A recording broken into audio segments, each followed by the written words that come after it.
Unfortunately, many flood victims will have to deal with another problem after the water goes down. This time it takes walls and carpets to dry. Mold can develop, and mold can develop with it, and with that, a lot of problems. Our Art Kahn continues our post-flooding team coverage. He spoke to a 10 on Your Side expert about things you should know when mold comes about. He joins us live from the newsroom. Art, this is really something that needs to be dealt with by an expert. Well, Tom, in most cases, you are absolutely correct. The rule of thumb, according to our partners at First Atlantic Restoration, is if you have something that you think might be mold, it's best to assume that it is mold.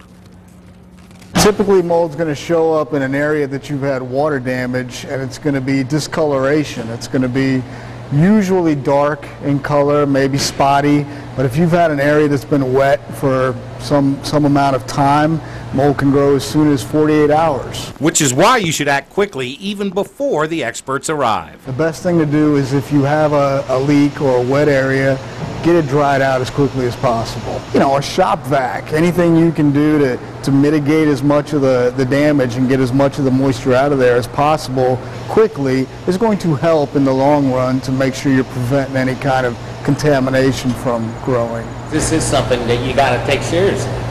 It is something that you need to take seriously, but it's also something that, you know, we all experience and breathe every day. Mold is a part of our environment. What you don't want is mold growing in your house.